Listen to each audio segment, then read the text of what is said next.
সুপ্রিয় দর্শক, স্বাগত জানাচ্ছি আজকের সম্পাদকীয়তে। আমি নাজমুস সালেহি। গণতন্ত্র উত্তরণ প্রক্রিয়াকে বাধাগ্রস্ত করতে একটি মহল ভয়ঙ্করভাবে চক্রান্ত করছে বলে মন্তব্য করেছেন বিএনপির মহাসচিব মির্জা ফখরুল ইসলাম আলমগীর। তবে প্রধান নির্বাচন কমিশনার বলছেন ভিন্ন কথা। তার বিশ্বাস, ভোটের দিন যত কাছে আসবে ভয় কেটে গিয়ে পরিস্থিতির উন্নতি হবে। অথচ মাঠের বাস্তবতা অন্য কথা বলছে। প্রশ্ন হলো, চক্রান্ত আর শঙ্কা কাটিয়ে কমিশন কি নির্বিঘ্ন করতে পারবে ভোটের পরিবেশ? সাম্প্রতিক রাজনীতি নিয়ে আজকের সম্পাদকীয় ভয়ঙ্কর চক্রান্ত। আর এসব নিয়ে কথা বলতে আমাদের স্টুডিওতে উপস্থিত আছেন শেখ রবিউল আলম রবি, সদস্য জাতীয় নির্বাহী কমিটি বিএনপি, এবং অ্যাডভোকেট আতিকুর রহমান, কেন্দ্রীয় মজলিসে শুরা সদস্য জামাত ইসলামী। দর্শক, আপনারাও এই আলোচনায় অংশ নিতে পারেন। এই জন্য আপনাদের ফোন করতে হবে টেলিভিশনে দেখানো নম্বর। এছাড়াও ফেসবুকের মাধ্যমে জানাতে পারেন আপনাদের মূল্যবান মতামত। যাব আলোচনায়। তার আগে জেনে নেব এখনকার প্রধান শিরোনামগুলো। তারেক রহমানের স্বদেশ প্রত্যাবর্তনকে স্মরণীয় করতে ব্যাপক প্রস্তুতি। বিএনপিতে আনন্দের জোয়ার। রাজধানীর ৩০০ ফিটে মঞ্চ তৈরির ব্যস্ততা। ৫০ লাখ মানুষ সমাগমের আশা। নির্বাচন বানচালের ষড়যন্ত্র দেখছে বিএনপি। ফ্যাসিবাদের সঙ্গে আপোষ করবে না জামাত। দুই দলের আওয়ামী লীগের ভোট নেওয়ার প্রতিযোগিতার অভিযোগ এনসিপির।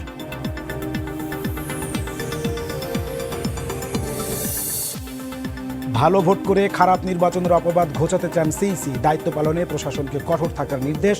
পদক্ষেপ নিতে কমিশনের সমর্থন চাইলেন আইজিপি।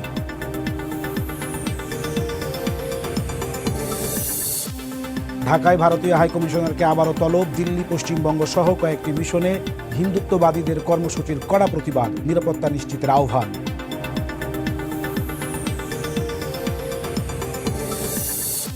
এবং দীপুচন্দ্র দাসের পরিবারের দায়িত্ব নিল সরকার। সহমর্মিতা জানাতে ময়মনসিংহে শিক্ষা উপদেষ্টা। মবের ঘটনায় রাষ্ট্রের অবহেলা দেখছেন মানবাধিকার কর্মীরা।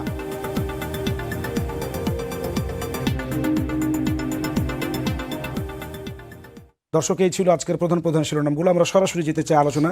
রবি ভাই, আপনাকে দিয়ে আসলে আলোচনাটা শুরু করতে চাই। ইতোমধ্যে তফসিল হয়ে গেছে এবং নির্বাচনের যে প্রস্তুতি তার দিকে কমিশন সহ সকলে আসলে এগিয়ে যাচ্ছে। এর মাঝখানে এসে বিএনপি আবার নির্বাচন বানচালের ষড়যন্ত্র দেখছে। আসলে কেন? ধন্যবাদ আপনাকে। ধন্যবাদ প্রিয় সহালোচক এবং এই মুহূর্তে যারা সময় টিভির সাথে যুক্ত আছেন। ষড়যন্ত্র আছে এবং আপনি তার কিছু নজিরও দেখবেন। আমাদের প্রতিবাদী কণ্ঠ বলেন, আমাদের ফাঁসিবাদের বিরুদ্ধে প্রতিষ্ঠিত নেতৃত্ব আন্দোলন সংগ্রামের, আমরা তো তাকে হারালাম এবং তাকে হারানোর পর আরেকটা মব সন্ত্রাস আমরা দেখলাম। এই দুটি রাষ্ট্রকে অকার্য করা, এই দুটি হচ্ছে একটা শান্তিপূর্ণ পরিবেশ নষ্ট করে নির্বাচনকে প্রশ্নবিদ্ধ করা অথবা নির্বাচন অনুষ্ঠিত হওয়ার ক্ষেত্রে অন্তরায় তৈরি করা, জনমনে আতঙ্ক তৈরি করা, রাজনৈতিক দলের মধ্যে বিভাজন তৈরি হয়ে যাবে। আইন শৃঙ্খলা রক্ষাকারী বাহিনীও চ্যালেঞ্জে পড়বে। কারণ আইন শৃঙ্খলা রক্ষাকারী বাহিনী কিছুটা কাজ করে হচ্ছে মনস্তাত্ত্বিক এবং কিছুটা কাজ করে হচ্ছে আপনার অ্যাক্টিভ। তো এই দুটি কাজের সমন্বয়ে কিন্তু আইন শৃঙ্খলা রক্ষা করতে হয়। মানুষ আশার সঞ্চয় তৈরি হয় মানুষের মনে। সেই জায়গায় যদি দেখবেন দুটি ঘটনা, একটা হত্যা এবং সেই হত্যাকে কেন্দ্র করে যে নৈরাজ্য, এই দুটি কিন্তু আমাদেরকে জানান দেয় যে রাষ্ট্রে একটা নিরপেক্ষ নির্বাচনের যে পরিবেশ সেটাকে বিঘ্নিত করবার জন্য, প্রশ্নবিদ্ধ করার জন্য একটা কর্তৃপক্ষ সজাগ রয়েছে। অতীত ফ্যাসিবাদী শক্তি যারা আছে তাদের আন্তর্জাতিক, আঞ্চলিক এবং ডোমেস্টিক সহযোগী রয়েছে, সুবিধাভোগীরা রয়েছে। প্রশাসনের মধ্যেও ঘাপটি মেরে থাকা তাদের কিছু দোসর আছে। অতএব তারা চাইবে যে বাংলাদেশে যাতে গণতন্ত্র প্রতিষ্ঠিত না হোক, রাজনৈতিক স্থিতিশীলতার মাধ্যমে একটা নির্বাচিত সরকার দেশ ব্যবস্থাপনায় অংশ নিক অথবা দেশ ব্যবস্থাপনায় সফল হোক, এটা চাইবে না এরকম একটা কর্তৃপক্ষ বহাল তবিয়াতে আছে এবং তারা তাদের মতো করে সক্রিয় থাকার চেষ্টা করছে। আবার তাদের যে অপচেষ্টা, অপকৌশল, সেগুলি রাজনৈতিক দলগুলি রাজনৈতিকভাবে অথবা ধরেন মনস্তাত্ত্বিকভাবে ফেস না করে রাজনৈতিক দলের মধ্যে বিশ্বাস, অবিশ্বাস, অনৈক্য, সমন্বয়হীনতা, জাতীয় স্বার্থে সেখানেও কিছু ক্ষুদ্র স্বার্থ প্রাধান্য পাচ্ছে। আবার অন্তর্বর্তীকালীন যে সরকারটি আছে তাদের যে গুরুদায়িত্ব, তাদের ধরেন এই আইনশৃঙ্খলা পরিস্থিতির উন্নতি বলেন অথবা একটা টার্গেট কিলিং হলো হাদি, তাদেরকে এখনো পর্যন্ত গ্রেপ্তার করতে না পারা, আবার ওই হত্যার পরিপ্রেক্ষিতে যে অনৈরাজ্য তৈরি হলো সেখানেও কার্যকর কোনো ভূমিকা রাখতে না পারা, এই সব কিছু মিলিয়ে একটা গভীর ষড়যন্ত্র। কারণ এক পক্ষের আমি ব্যর্থতা দেখছি না, বহুপক্ষীয় ব্যর্থতা এখানে আছে। সরকার দায় নিতে চায় না, দায়িত্ব পালনে ব্যর্থ হয়। আবার দেখবেন আপনার মব সন্ত্রাস তো গত 1.5 বছর ধরে হয়েছে, উল্লেখযোগ্যভাবে কাউকে গ্রেপ্তার করা গেল না, শনাক্ত করা যায় না, আইনের আওতায় আনা যায় না। আবার আমরা বলছি যে মব সন্ত্রাস ভালো হচ্ছে না, আবার সরকার থেকে কোনো কোনো সময় বলা হয় যে এর পিছনে যারা আছে ফ্যাসিবাদী শক্তি আছে বা পার্শ্ববর্তী অনেক আঞ্চলিক আন্তর্জাতিক শক্তির ইন্ধন আছে, অকার্যকর বাংলাদেশ করার চেষ্টা আছে। কিন্তু যারা মব সন্ত্রাস করছে, আইন যারা হাতে তুলে নিচ্ছে, তাদের তো চিহ্নিত করা সহজ। সেগুলির ধরেন আছে আপনার ফুটেজ আছে এবং কম বেশি জানা। ফেসবুকে লেখালেখি করেছে, ডাক দিয়েছে, সব তো। কিন্তু আপনি দেখবেন যাদের নিবৃত্ত করা, আইনের আওতায় আনার ক্ষেত্রে সরকারের কিন্তু একটা অবহেলা আছে, যার ফলে মানুষের মধ্যে একটা অসন্তোষ তৈরি হচ্ছে। মানুষ এও প্রশ্ন করতে শুরু করছে যে সরকারের মধ্যেই কি তাহলে কোনো এমন দূরভিসন্ধিতা আছে কিনা যে আমাদের গণতন্ত্রের অগ্রযাত্রা, অথবা ধরেন জনগণের ক্ষমতায়ন, অথবা একটা বৈধ নির্বাচিত সরকার প্রতিষ্ঠার ক্ষেত্রে কোনো মহলের অথবা কোনো গোষ্ঠীর কি অনীহা আছে কিনা। এই প্রশ্নগুলি যখন তৈরি হয় তখন জনগণ বিভ্রান্ত হয়, আর জনগণ বিভ্রান্ত করতে পারাটাই শুধু ষড়যন্ত্র। ওই পতিত ফ্যাসিবাদ, পালিয়ে যাওয়া আওয়ামী লীগ, শুধু কি তাদের উপরে দায়ী দেওয়া কি পুরোটাই কি যাচ্ছে আসলে, তারাই সবকিছু করছে? না, দায় দিয়া দোষের না, কিন্তু ঘটনা হচ্ছে যে এই দায় দিয়েই আমরা ক্ষান্ত হব কিনা সেটা আমাদের দায়িত্ব না। মনে রাখা দরকার, ফ্যাসিবাদী শক্তি শুধু পতন হলে হয় না, তা নিশ্চিহ্ন হতে হয়, সমূলে উৎপাটিত হতে হয়। ফ্যাসিবাদী শক্তির কোনো রাজনৈতিক অধিকার থাকে না, নির্বাচনের অধিকার থাকে না। এটাই হচ্ছে ন্যায্য। কিন্তু এমন একটা ন্যারেটিভও তৈরি করার চেষ্টা করা হয় যে পতিত ফ্যাসিবাদী শক্তি ও রাজনৈতিক শক্তি, অথবা তাদেরও নির্বাচনে অংশগ্রহণ করলে নির্বাচন আরো বেশি। কিন্তু রবি ভাই, আমরা ওই আলোচনায় যাব আপনার হয় কাছে যে রাজনৈতিক দলগুলোই তো পতিত ফ্যাসিবাদকে কোনো না কোনো ভাবে পেট্রোনাইজ করছে, বিভিন্ন অভিযোগ কিন্তু আমরা মাঠ থেকে পাচ্ছি। সে আলোচনায় আমরা আসবো আপনার কাছে। আতিক ভাই, রবি ভাই বলছিলেন যে এই যে প্রশাসন যার উপরে আসলে ভর করে একটা নির্বাচন, অনেকাংশে তাদের বেশি দায়িত্ব, তাদের মধ্যে এখনো পতিত ফ্যাসিবাদের দোসররা রয়ে গেছে। এমনটা জায়গায় তারা ষড়যন্ত্র দেখছেন। একই রকম ষড়যন্ত্র আপনিও দেখেন কিনা, এবং যদি তাই হয়ে থাকে, এই প্রশাসন দিয়ে সুষ্ঠু নির্বাচন কতটুকু সম্ভব? জি, ধন্যবাদ আপনাকে, ধন্যবাদ আমাদের সহ-আলোচক এবং দেশবাসী যারা শুনছেন, সবাইকে আমাদের শুভেচ্ছা এবং সালাম। দেখুন, বাংলাদেশের রাজনীতিতে দুইটা শব্দ খুবই কমন: ষড়যন্ত্র তত্ত্ব আর মাইনাস ফর্মুলা। বহু আগ থেকে আমরা যখন দেশের খুব ভালো সময় পার করি কিংবা যখন কোনো টার্নিং পয়েন্টে আমরা আসি, তখনই নানাভাবে এই কথাগুলোকে আমরা শুনতে পাই।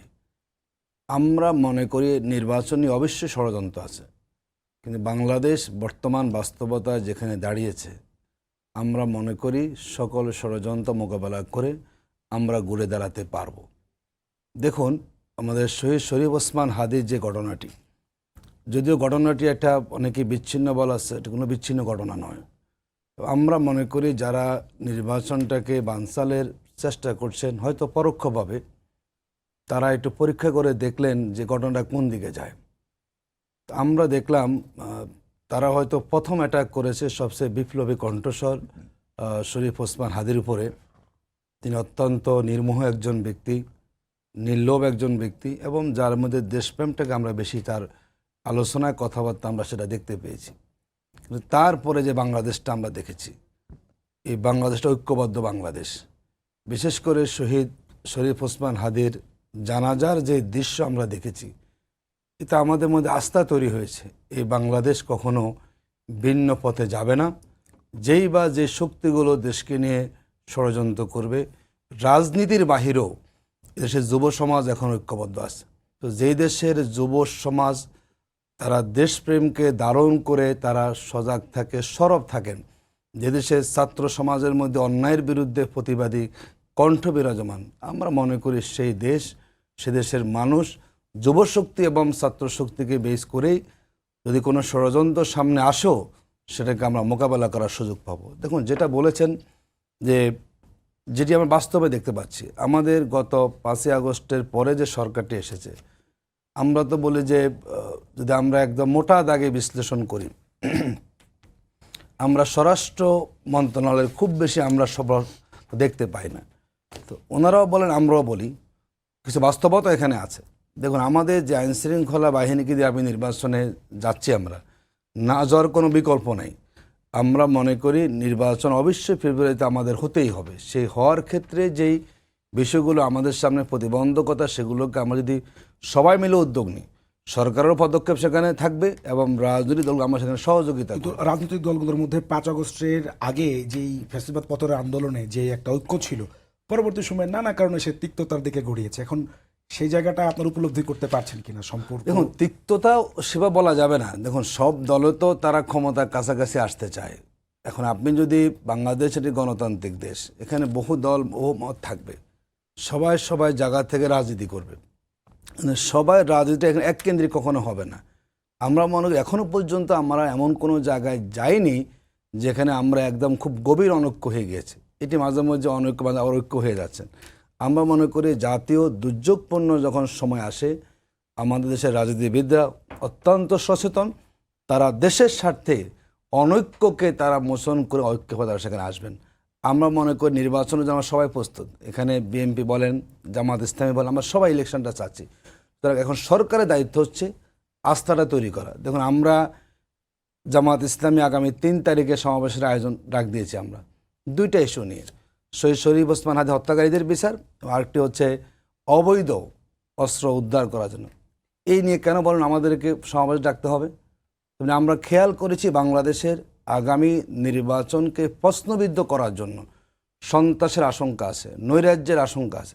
বিশেষ করে ফ্যাসিবাদী শক্তি যারা এখন পলাতক আছেন, তাদের হাতে অনেক অস্ত্র আছে, তাদের হাতে তাদের টাকা আছে, কোটি টাকা আছে। এই টাকা এবং অস্ত্র যদি নির্বাচনে ব্যবহার হয়, নিঃসন্দেহে আমাদের জন্য হুমকি হয়ে সেখানে দাঁড়াবে। তো আমরা বলবো সরকারের দায়িত্ব হচ্ছে মানুষের মধ্যে আস্থা তৈরি করা, আশঙ্কা জায়গাটা দূর করে দেয়। আমরা সক্রিয় আছি, শুধু কথায় নয়। ইতিমধ্যে আমাদের স্বরাষ্ট্র উপদেষ্টার তার পদত্যাগ নিয়ে কথা আসছে। আমরা বলি এখানেও দ্রুত পদক্ষেপ নিতে হবে। একজন নিরপেক্ষ মানুষ এবং যিনি আসলে সত্যিকারভাবে তার সক্ষমতা আছে আইন শৃঙ্খলা পরিস্থিতি নিয়ন্ত্রণ করা এবং অবৈধ অস্ত্র উদ্ধার করা, এমন একজন ব্যক্তিকে আমাদের এখানে না আনা পর্যন্ত দেশের জনগণের মধ্যে আইন শৃঙ্খলা বাহিনীর ভূমিকা এবং সরকারের যে অবস্থানটা, সেখানে আমাদের যথেষ্ট পরিমাণ আশঙ্কা থাকতে পারে। অবতারণা করেছিলেন যে ফ্যাসিবাদ পতিত শক্তির আসলে রাজনৈতিক কোনো অধিকার থাকে না। তো তাদেরকে যে ভোটের মাঠে ভোট কাছে টানার জন্য, তাদের ভোটটা পাওয়ার জন্য একে অপরকে 2 দলে, জামাত এবং বিএনপি, বিএনপি এবং জামাত একে অপরের প্রতি কিন্তু এরকম অভিযোগ আছে। আজকে এনসিপিও করেছে, রাজনৈতিক দলগুলো তাদের ভোট পাওয়ার জন্য বিভিন্ন ক্ষেত্রে তাদেরকে শেল্টার দিচ্ছে, কখনো কখনো কোনো দলের কমিটিতে ঢুকে যাচ্ছে, অথবা কেউ কখনো কারো ব্যবসা প্রতিষ্ঠান, বাড়িঘর পাহারা দিয়ে তাদের মতাদর্শকে টিকিয়ে রাখছে। আসলে এই মুহূর্তে যদি একটু বলেন যে এইটা যদি হয়, তাহলে তো আপনি একেবারে তৃণমূল থেকে, এটা তো সম্ভব না আসলে। সেটা সেই ক্ষেত্রে রাজনৈতিক দলগুলোর এখন কি ধরনের ভূমিকা পালন করা উচিত? না, এনসিপি যে ভাষায় অভিযোগ করেছে আমি সম্পূর্ণের সাথে দ্বিমত। ফ্যাসিবাদী শক্তির কোনো রাজনৈতিক সমর্থন থাকে না, কিছু অনুসারী থাকে। এখন ভোট জনগণ দেয় রাজনৈতিক দলকে, ফ্যাসিবাদী শক্তিকে না। আওয়ামী লীগের পতনের পর আওয়ামী লীগের রাজনীতিও বাংলাদেশ থেকে গুটিয়ে গিয়েছে, নির্বাসিত হয়েছে। অর্থাৎ জনগণ ক্রিয়াশীল যে রাজনৈতিক দলগুলি আছে তার থেকেই তার পছন্দের প্রার্থী এবং দল বেছে নেবে, এটাই ন্যায্য এবং জনগণ করবে। যে এত সংখ্যক লোক আওয়ামী লীগকে চাই না, এরকম অনেক জরিপও কিন্তু আমি আপনাকে বলি, এইরকমই যারা আছে, কিছু লোক আছে ফ্যাসিবাদের অনুসারী বা দোসর। ফ্যাসিবাদী অনুসারী বা দোসরকে আপনি জনগণ হিসেবে কাউন্ট করতে পারবেন না। আমি আসছি আপনার ওই কথাটাতে। যেমন ধরেন একজন ভোটার, তিনি কাকে ভোট দেবেন? তিনি তার পছন্দের যতগুলি ক্রিয়াশীল রাজনৈতিক দল এবং প্রার্থী আছে তার থেকে বেছে নেবেন। এটাই তো ন্যায্য।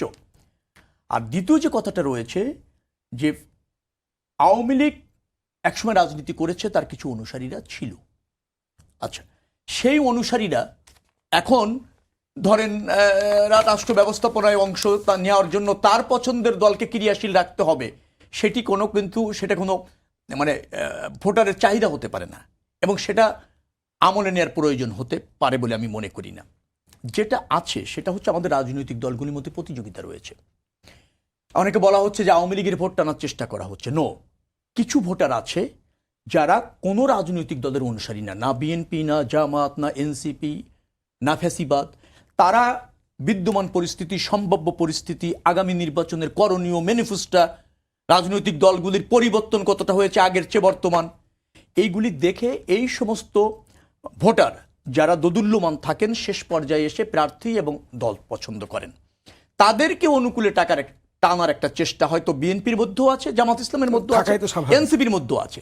সেইটাকে হয়তো এনসিপি মনে করছে যে সমস্ত ভোটার এখনো পর্যন্ত ইনডিসিশনে আছে, সিদ্ধান্ত নেয়নি, জরিপে যেগুলি আসছে সেইগুলিকে আকৃষ্ট করবার জন্য, তার জনমতটা পাওয়ার জন্য, রায়টা পাওয়ার জন্য রাজনৈতিক দলগুলি অনেক মুভমেন্ট রবি ভাই, আছে। আমি একটা বিষয় সেটাকেই হয়তো মনে করার চেষ্টা করছে যে একটা আওয়ামী বিষয় লীগের একটু ভোটার। আপনার মন্তব্য জানতে চাই যে আমরা সভা, সেমিনার বা টক শোতে আমরা যতটা স্পষ্ট করে বলছি যে প্রশাসনে এখনো ঘাপটি মেরে আছে, স্বৈরাচারের দোসর আছে, সচিবালয়ে এইরকম একটা পরিস্থিতিতে নির্বাচন করা সম্ভব নয়, কিন্তু কে কোথায় আছে এটা তো সবাই জানে, রাজনৈতিক দলগুলো। তো সেই বিষয়গুলো, কারণ কার কি ভূমিকা, কে কি করেছে সবাই কিন্তু পরিষ্কার। তো তাদের তালিকা ধরে তাদেরকে অপসারণের জন্য এখনো কিন্তু কেউ মানে ওইভাবে কোনো বৃহত্তর প্ল্যাটফর্ম অথবা কেউ ওই দাবি কিন্তু স্পষ্ট কেউ আসলে করছে না, সবাই কিন্তু মুখে বলছে, উদ্যোগ আসলে নিচ্ছে না। এই জায়গাটা যদি একটু অ্যাড্রেস করেন, তাহলে শুধু কি মুখে বলবে রাজনৈতিক দলগুলো আর একে অপরকে দোষারোপ করবে বা সরকারকে তাই করবে? চিহ্নিত করার দায়িত্ব রয়েছে সরকারের। কারণ কিন্তু আমরা তো খোলা চোখেই দেখতে পাই কার কি ভূমিকা ছিল এবং না, এখনো কে কি কোথায় সেটা আছে। ভূমিকা যদি থেকে থাকে আমরা সরকারের আমল আনার চেষ্টা করব, রাজনৈতিক দলগুলি করবে, গণমাধ্যমে করবে। এখনো কিন্তু কোনো দল করে নাই, সরকারের কাছে এখনো দেয় নাই। না, দিয়েছেন তা আমি, দেয়নি তা আমি বলবো না, দিয়েছে, বিচ্ছিন্নভাবে দিয়েছে। অনেকে বলেছে যে এদের ভূমিকা প্রশ্নবিদ্ধ, এবং সে ব্যাপারে সরকার কিছু ইনিশিয়েটিভও নিয়েছে। যারা আগের নির্বাচনে দায়িত্ব পালন করেছে তাদেরকে রাখা হয়নি, যাদের মধ্যে ইতিমধ্যে অভিযোগ দাখিল করা হয়েছে প্রশাসনের কর্মকর্তা, সেটা পুলিশ বলেন, সিভিল প্রশাসন বলেন, তারা অনেকেই এখন তো সেই দায়িত্ব থেকে দূরে আছে। হ্যাঁ, এবং এই নির্বাচনেও দায়িত্ব দেওয়া হয়নি, জেনে বুঝে করা হয়েছে। জামাত ইসলাম লটারি চেয়েছে, সেটা তো অনেকটা লটারি আসছে, হয়নি আমি তা বলছি না, হয়েছে। তবে এই প্রশাসনে যারা আছে তারা নির্বাচন ভণ্ডুল করতে পারবে বা কার্যকর নির্বাচন করা যাবে না এই প্রশাসন দেখে আমি তা মনে করি না। যেমন ধরেন, অব্যাহত আগের সরকার ক্ষমতায় ছিল, তত্ত্বাবধায়ক সরকার গঠিত হয়েছে, 3 মাসের প্রস্তুতিতে কিন্তু বাংলাদেশে ভালো নির্বাচন হয়েছে, সে নজির কিন্তু আছে। সমস্যাটা যেখানে হচ্ছে, রাজনৈতিক দলগুলির আস্থা রাখতে হবে। নির্বাচন কমিশন এবং সরকার তারা যেহেতু দল নিরপেক্ষ, তাদের ক্ষমতায় বসানোর জন্য পছন্দের কোনো দল নেই, এটা আমি নিশ্চিত। তাদের ব্যর্থতা থাকতে পারে, দুর্বলতা থাকতে পারে, অযোগ্যতা থাকতে পারে, কিন্তু তারা কোনো রাজনৈতিক উদ্দেশ্যে কোনো দলকে বেছে নেবে ক্ষমতায় নেওয়ার জন্য, এই ধরনের কোনো রাজনৈতিক কোনো আনুগত্য নেই, অত রাজনৈতিক বিবেচনা নেই। কিছু বিচ্যুতি থাকলে আমরা ভালো নির্বাচন করতে কিন্তু সক্ষম হব। ব্যাপারটা হচ্ছে যার যেখানে দায়িত্ব, ভোটারও দায়িত্ব আছে, রাজনৈতিক দলেরও দায়িত্ব আছে, অন্তর্বর্তীকালীন সরকার, নির্বাচন কমিশন এবং আইন শৃঙ্খলা রক্ষাকারী বাহিনীর দায়িত্ব আছে। আমার এখনো মনে হয় যে আমরা একটা ভালো নির্বাচন করতে যাচ্ছি। হ্যাঁ, কিছুটা বিচ্যুতি তো থাকবে। আর ধরেন গণঅভ্যুত্থান পরবর্তীতে দেশে একটা সংকট একটু চলে, অস্থিরতা থাকবেই। নির্বাচন দীর্ঘদিন হয় না, নির্বাচন নিয়ে আমাদের আগ্রহ বেশি আছে, আগ্রহ বেশি থাকলে উদ্বিগ্নতা থাকে। আবার দীর্ঘদিন ধরে তো আইন শৃঙ্খলা রক্ষাকারী বাহিনীর অনেক কর্মকর্তারা তারা পদায়ন পায়নি, পদোন্নতি ছিল না, নতুন করে এসেছে, ম্যানেজমেন্ট, নিয়ন্ত্রণ, এগুলি বুঝতে একটু সময় লাগছে। নির্বাচন যত ঘনিয়ে আসবে আমার বিশ্বাস নির্বাচন কমিশন আরো দৃঢ় হবে, আইন শৃঙ্খলা রক্ষাকারী বাহিনীর পর্যাপ্ততাও বাড়বে। তো সেনাবাহিনী ধরেন যেভাবে আসছে, অন্যান্য আইন শৃঙ্খলা রক্ষাকারী বাহিনী যেভাবে আসছে, অসুবিধা হবে বলে এরকম মনে করছি না। অস্থিরতার মধ্যেও কমিশন কিন্তু আস্থা রাখতে বলছেন জনগণকে, যতটা ভোট কাছে আসবে পরিস্থিতি আরো উন্নতি হবে। আস্থা রাখতে পারছেন? দেখুন, আমরা এখনো আস্থাহীনভাবে যাচ্ছি না। আমরা মনে করি আস্থার শতভাগ পরিবেশ তৈরি করার দায়িত্ব নির্বাচন কমিশনকে নিতে হবে। এখন তো দেশের সব ক্ষমতা বলতা নির্বাচন কমিশনের হাতে। আমরা ইতিমধ্যে দাবিগুলো দেওয়া হয়েছে যে আপনি অবৈধ অস্ত্রগুলো আপনি উদ্ধার করুন, যে অস্ত্রগুলো লুটপাট, সেই লুটপাট অস্ত্রগুলো আপনি উদ্ধার করুন, এবং যারা তালিকাভুক্ত সন্ত্রাসী আছেন সারা দেশে বিভিন্ন থানায় লিস্টেড, তাদেরকে আপনারা আইনের আওতায় নিয়ে আসুন এবং দেশের লেভেল প্লেইং ফিল্ড আপনি তৈরি করুন, যাতে করে নির্বাচনের মাঠে কেউ কারো কোনো হুমকি দামকি দেওয়ার সুযোগ সেখানে না পায়। আমরা দেখি নির্বাচনে কালো টাকার একটা প্রভাব আমরা দেখি, পেশি শক্তির একটা প্রভাব সেখানে দেখতে পাই। যদি এগুলোকে তারা সঠিক নিয়ন্ত্রণ করতে পারেন এবং নির্বাচনী আচরণবিধি, বাংলাদেশে তো সবাই খেলে আমরা কাগজে কলমে দেখি, আইনে দেখি, আমরা বাস্তব প্রয়োগ দেখি না। যদি সেখানে তারা দৃঢ় থাকেন, যদি সবার ক্ষেত্রে তারা সেখানে নিরপেক্ষ ভূমিকা পালন করেন এবং যদি জনগণকে আশ্বস্ত করেন না এবারে নির্বাচনের মাঠে কোনো দল, কোনো শক্তি, কোনো পক্ষ, কোনো গ্রুপ কোনোভাবেই তারা সন্ত্রাসী কার্যক্রম পরিচালনা করতে পারবে না। দৃশ্যমান আমরা দেখতে পাই সে পদক্ষেপগুলো, আশা করি ধীরে ধীরে হয়তো এবার আস্তে একটা আস্তে জিনিস আপনি সংকট খেয়াল সেখানে করেছেন কেটে নিশ্চয়ই যাবে। যে সরকার হঠাৎ করেই কিন্তু বেশ কিছু মানুষকে নিরাপত্তা প্রোটোকল মানে গানম্যান সরবরাহ করার উদ্যোগ নিয়েছেন, অনেকে ফেরতও দিচ্ছেন। তারা বলছেন যে আমরা এই প্রস্তাব নাকচ করছি। মানে পরিস্থিতিটা আসলে জটিল, যে কারণেই তো সরকার গানম্যান দেওয়ার মতো একটা আসলে জায়গায় গেছে। এখন এই গানম্যান দিয়ে আসলে যদি সমস্ত প্রার্থীরা এসে বলে যে আমাদের যদি পরিবেশ পরিস্থিতি উন্নয়ন না ঘটিয়ে যদি এই মানে এরকম একটা কাজের মধ্যে যায়, অর্থাৎ গানম্যান দিয়ে নির্বাচন করানো, সেইটা নিয়ে আসলে যদি একটু বলতেন যে এটা এটা কতটা হলো যৌক্তিক হচ্ছে। সরকার যখন কোনো পরিস্থিতি তৈরি হয়, এটা সামাল দেওয়ার একটা তাদের তাৎক্ষণিক প্রচেষ্টা। এটাকে আমি কোনো যৌক্তিক সমাধান বলবো না। দেশে 18 কোটি মানুষ আছে, আপনি কয়জনকে আপনি সেখানে গানম্যান দেবেন আপনি? এটা কিন্তু এক ধরনের বৈষম্য। দেশের কোনো নাগরিককে বেশি গুরুত্বপূর্ণ কম গুরুত্বপূর্ণ মনে করাও কিন্তু একটা ইনসাফের রাষ্ট্র বলতে পারবো না। তো আমি মনে করি জীবনটা সবারই গুরুত্বপূর্ণ। একজন শ্রমিকের জীবনে গুরুত্বপূর্ণ, একজন আমাদের সাংবাদিক জীবনে, সবার জীবন গুরুত্বপূর্ণ। সুতরাং কাউকে আমি আলাদা করে দেব এটি হতে পারে না। বরং রাষ্ট্রের দায়িত্ব হচ্ছে যাতে এমন একটা পরিবেশ তৈরি হয় যেখানে কোনো মানুষ ইনসিকিউর বোধ করবে না। এটা রাষ্ট্রের মূল দায়িত্ব। রাষ্ট্রকে বলবো যে তারা পদক্ষেপ নিন। আমি আবারও বলছি, শুনেন, রাষ্ট্র যদি উদ্যোগ গ্রহণ করে, কোনো সন্ত্রাসী অস্ত্রবাজ কখনো সে রাষ্ট্র যে বড় হতে পারে না। যদি সেখানে সরকার পদক্ষেপ গ্রহণ করে এবং এই সাময়িক একটা দিয়ে গানম্যান দিয়ে একটা আইওয়াশ ধরনের পদক্ষেপ সরকারকে গ্রহণ করে জনগণকে ভিন্ন দিকে মেসেজ ধরুন দেওয়াটা যে একই আসনে দুজন প্রার্থী, একজনকে গানম্যান দেওয়া হচ্ছে, একজন গানম্যান নাই, সেটা আসলে একটু লেভেল প্লেইং ফিল্ডের ক্ষেত্রে কখনো সম্ভব না সেটা। আর সবাই তো নিবেও না সেটা। এটা এক ধরনের বিড়ম্বনা। কিন্তু গানম্যান ব্যবহার করা কিন্তু খুব সহজ বিষয় না, এর বিড়ম্বনা আছে। সবাই সেখানে যাবে, কোনো প্রাইভেসি সেখানে আপনার থাকবে না। আমরা তো বহু কাজে করি রাজনৈতিক ব্যক্তিরা, গানম্যান থাকে অনেক সময়, অনেক কাজ কিছু করা যায় না সেখানে। তো আমরা মনে করি এই জায়গা তো তারা সাময়িক পদক্ষেপ নিয়েছেন, তারা চাপে পড়েছেন। বিশেষ করে যারা জুলাই যোদ্ধারা আক্রান্ত হচ্ছেন তারা সেই পদক্ষেপ সেখানে নিয়েছেন। তা আমরা মনে করি ওভারঅল সরকার দায়িত্ব হচ্ছে একটা লেভেল প্লেইং ফিল্ড তৈরি করা এবং সকল জনগণকে তাদেরকে ধারণ করতে হবে। গুটি কয়েক ব্যক্তি কিংবা জনগণ কিংবা সাংবাদিক কিংবা পত্রিকা অফিসকে ফোকাস না করে যাতে সকল জনগণই নিরাপত্তা বেষ্টনী থাকতে পারে, সেই দায়িত্বটা সরকারকে পালন করতে হবে। রবি ভাই, আমাদের নির্বাচনের আগে পরে সবসময় একটা ভারত নামক একটা জুজুর ভয় আমাদের সবসময় দেখানো হয়, বলা হয় ইত্যাদি। এর নির্বাচনের আগে আগে এখন আপনি জানেন যে শরীফ ওসমান হাদির হত্যাকাণ্ডের মধ্য দিয়ে ভারত এবং বাংলাদেশের মধ্যে খানিকটা বৈরী পরিবেশ তৈরি হয়েছে এবং একে অপরের হাইকমিশনকে পাল্টি তলবের ঘটনা ঘটছে। এই ধরনের খানিকটা উত্তেজিত পরিস্থিতি কি আসলে নির্বাচনে কোনো ধরনের প্রভাব পড়বে কিনা? নির্বাচনে প্রভাব পড়বে না, তবে এটা একটা উদ্বেগের কারণ। দ্বিপক্ষীয় সম্পর্ক তলানিতে চলে যাওয়া ভালো না দুই প্রতিবেশী রাষ্ট্রের মধ্যে। আবার উসমান হাদি হত্যার পর যেভাবে, যদি ওই নিউজটা সত্যি হয়, আমি সত্য বলতে এখনো চাই না, যে যদি নির্বাধায় ভারতে গিয়ে আশ্রয় পেয়ে থাকে খুনি, সেটাও কাম্য না। প্রশাসনের পক্ষ থেকে বলা হয়েছে কোনো স্পষ্ট তথ্য তাদের কাছে নেই। আচ্ছা, সেটাও কাম্য না। আবার ধরেন বাংলাদেশে ভারত বাংলাদেশ সম্পর্ককে উত্তেজিত করবার জন্য উভয় দেশের স্বার্থ অথবা উভয় দেশের সরকার প্রশ্নবিদ্ধ হয়, এরকম কোনো কর্মকাণ্ড বাংলাদেশেও থাকা উচিত না। ভুল বুঝাবুঝি নিরসন হওয়া উচিত ন্যায্যতার ভিত্তিতে, সম অধিকারের ভিত্তিতে, এবং জাতিসত্ত্বা হিসেবে উভয় উভয়ের প্রতি রেসপেক্ট থাকা উচিত। সেই জায়গা আমাদের মনে হয় উভয় দেশের আরো কনসার্ন হওয়া উচিত বলে ভারতের আমি মনে থাকছে করছি। না দেখেই তো আমাদের দেশে এরকম পরিস্থিতি না, আমরা সেভাবে নাই বলি। আমরা বলি যে না, ঠিক আছে, আমরা উভয় সংযমের পরিচয় দিই, আগে দোষ না চাপাই, আমরা সংযমের পরিচয় দেই। ভারত যেহেতু বড় প্রতিবেশী রাষ্ট্র, তাকে আরো বেশি দায়িত্বশীল হতে হবে। মনে রাখা দরকার, ফ্যাসিবাদের পতিত শক্তিরা ভারতে গিয়ে আশ্রয় নিয়েছে, যার ফলে বাংলাদেশের মানুষ ক্ষুব্ধ থাকবে, এটাই স্বাভাবিক। কিন্তু ভারতও হয়তো তার দোসর হিসাবে অথবা ধরেন তার সহযোদ্ধা হিসাবে তার কর্তৃত্ববাদী যে নীতি বাংলাদেশের ছিল, যেটা আওয়ামী লীগের ওপর বা ফ্যাসিবাদের উপর ভর করে সে করেছিল, সহায়তায় করেছিল, তার প্রতি কৃতজ্ঞতা দেখাতে গিয়ে হয়তো তারা করছে। কিন্তু সেটারও সম্মানজনক উত্তর, সম্মানজনক সহযোগিতা ভারতের তরফ থেকে থাকা উচিত। এখানে প্রত্যেকেরই, আমি বলছি, এটা দায় রয়েছে এবং এটা সীমাবদ্ধতা রয়েছে। সেটা যদি বলছিলেন একটা কথা ভাই, আজকেও কিন্তু হাতিয়ায় 5 জন নিহত হয়েছে। এর আগে আমরা মুন্সিগঞ্জে দেখেছি গোলাগুলি, এবং একজন প্রার্থী চট্টগ্রামে আপনাদের বিএনপির প্রার্থীর নির্বাচনী প্রচারণায় গুলি হয়েছে, শরীফ ওসমান হাদিরপুরে গুলি হলো, গতকাল আবার খুলনাতে হয়েছে। মানে অবৈধ অস্ত্র উদ্ধারের, এবং এই বিষয়টা যদি একটু বলতেন যে 5 আগস্ট পরবর্তী কিন্তু বিভিন্ন থানায় অস্ত্র কিন্তু আন্দোলনকারীদের হাতে বা দুর্বৃত্ত কেউ সুযোগ সন্ধানী হিসেবে কিন্তু নিয়ে চলে গেছে, বিভিন্ন জায়গায় লুটপাট করেছে, সেগুলোর ব্যাপারে সরকারের এই মুহূর্তে এখনো কোনো উদ্যোগ নেই। নির্বাচনের তফসিল হয়ে গেছে এবং সামনে অল্প কিছুদিন সময় আছে। এই জিনিসটা যদি সরকার এখনই কার্যকর উদ্যোগ না দিতে পারে, সেক্ষেত্রে আসলে শঙ্কা আপনি দেখেন কিনা? না, শঙ্কা আছে এবং সেই উদ্যোগটা অত্যন্ত জরুরি। আমার বিশ্বাস হচ্ছে আইন শৃঙ্খলা রক্ষাকারী বাহিনী সেখানে যাবেন। আমার বিশ্বাস তারা নিশ্চয়ই এই ব্যাপার নিয়ে পরিকল্পনা করছেন এবং তাদের এখানে কিন্তু সফল হতেই হবে। আরেকটা কথা মনে রাখা দরকার, টার্গেট কিলিং অথবা পরিকল্পিত কিলিং রোধ করা কিন্তু খুব কঠিন।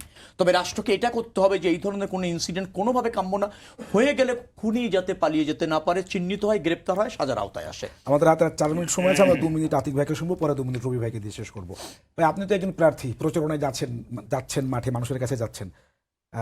আপনার প্রতি কি কোনো থ্রেট, হুমকি, আপনি কি কোনো ধরনের ইনসিকিউরিটি ফিল করছেন কোনো ধরনের? মনে হচ্ছে এখন আমরা তা মনে করছি না, যেটা সত্য এখন মনে করছি না। আমরা মনে করি এখনো পর্যন্ত আমরা স্বাভাবিকভাবে আমাদের কাজগুলো করার সুযোগ পাচ্ছি, সব জায়গায় আমরা যাচ্ছি। এখন পরবর্তী পরিস্থিতি আসলে বলা যাবে না, কিন্তু এখন পর্যন্ত আমরা মনে করি যে যারা আমরা যেখানে আছি স্বাভাবিকভাবে আমরা কার্যক্রম করেছি। তবে আমরা যেটা বলছি বারবারই, আমাদের নানা ধরনের আশঙ্কা লোকেরা আমাদেরকে বলে যে আমাদের ভোটের দিনে পরিবেশটা কেমন হবে, কারণ এখনও বিভিন্ন জায়গায় কিন্তু সন্ত্রাসীরা ঘোরাফেরা করছে, অনেকে জামিনে বেরিয়ে আসছেন। এবং বিশেষ করে আমরা যেটা বলি, দেখুন বাংলাদেশকে যারা অপরাধ করে তারা সবাই কিন্তু একটা দেশে আশ্রয় নিচ্ছেন, এবং যেই দেশ সবসময় তারা একটা প্রত্যক্ষ এবং পরোক্ষ ভূমিকা রাখে বাংলাদেশের নির্বাচন ব্যবস্থাকে ম্যানিপুলেট করার জন্য। এবং তাদের দীর্ঘদিনে যারা বন্ধু তারা এখন নির্বাচনের বাহিরে আছেন।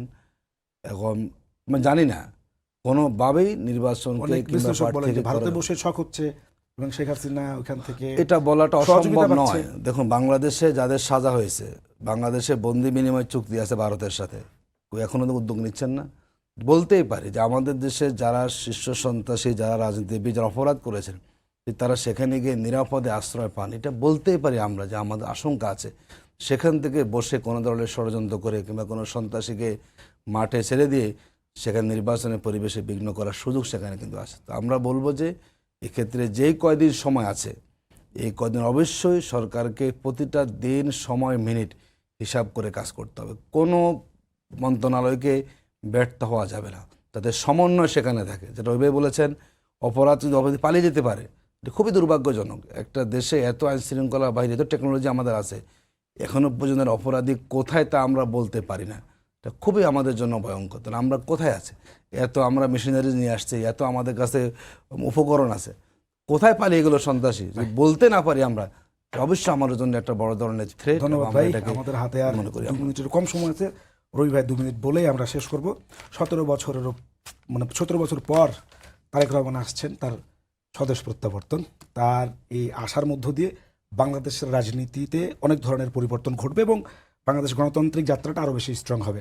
বিএনপির পক্ষ থেকে জনগণকে কি বার্তা দিতে চান? শেষ একই খুব সহজ বার্তা যে আমরা 17 বছর এই জনগণের অধিকার নিয়ে সোচ্চার ছিলাম, রাজনীতি করেছি, নিধন হয়েছি, গুম হয়েছে, আনঅথরাইজ স্কিলিং হয়েছি, কিন্তু গণতন্ত্রের উত্তরণের জন্য অনড় থেকেছি, অটল থেকেছি, রঙে ভঙ্গ দিনই সংগ্রাম অব্যাহত রেখেছি। বিজয় এসেছে। এখন এই বিজয় জনগণের বিজয়। বাংলাদেশের জাতীয়তাবাদী দল জন আকাঙ্ক্ষা ধারণ করে রাজনীতি করে। বাংলাদেশের জাতীয়তাবাদী দলের শীর্ষ নেতৃত্ব, তাকে আমি বলি তারেক রহমানের আগমন নয় শুধু, এটাকে একটা বডির আগমন নয়, গণতন্ত্রের আগমন, নতুন বাংলাদেশ বিনির্মাণের প্রতিষ্ঠিত নেতৃত্বের আগমন। বাংলাদেশের জনগণ তাকে স্বাগত জানাবে, সেই অপেক্ষায় আছে। জনগণ বিএনপি এবং ওই তার জননেতা তারেক রহমানের উপর আস্থা যদি রাখে, আমরা ডেফিনেটলি বাংলাদেশকে একটা নতুন বাংলাদেশ, পরিবর্তিত বাংলাদেশ উপহার দেব। একটা কথা একটু বলি, ঝুঁকি আছে আমাদের প্রার্থী যারা আমরা আছি, কিন্তু মনে রাখা দরকার রাজনীতিবিদদের ওই ঝুঁকিতে কর্ণপাত করলে চলবে না। সাবধান থাকতে হবে, কিন্তু পরিস্থিতি মোকাবেলা করতে হবে। ভীত হলে রাজনীতি করার দরকার নাই। পতিত ফ্যাসিবাদী শক্তিরা সজাগ আছে, সোচ্চার আছে, সক্রিয় আছে। আমরাও তাদেরকে উপস্থিতি জানান দিয়ে সাহসের সাথে এই পরিস্থিতিটা মোকাবেলা করতে হবে। এটাই রাজনীতিবিদদের দায়িত্ব। লেভেল প্লেইং ফিল্ডের কথা যেটা বলছিলেন, লেভেল প্লেইং ফিল্ড আছে এই কারণে সব রাজনৈতিক দল সমান সুযোগ পাচ্ছে। আইন শৃঙ্খলার কিছু ব্যত্যয় ঘটলেও সেটা সবার উপর পড়ছে, কোনো বিশেষ দলের আনুকূল্য পাচ্ছে না অথবা বিশেষ দল বঞ্চিত হচ্ছে না। জি ভাই। এটাকেই লেভেল প্লেইং ফিল্ড বলে, সেটা আছে। ভালো নির্বাচন করতে আমরা রবি যাচ্ছি। ভাই, আপনাদেরকে অনেক ধন্যবাদ, আপনারা কষ্ট করে এসেছেন, আমাদেরকে সময় দিয়েছেন। দর্শক, এতক্ষণ যারা শুনছিলেন, সঙ্গে ছিলেন, সবাইকে ধন্যবাদ জানিয়ে শেষ করছি আজকের মতো। শুভরাত্রি।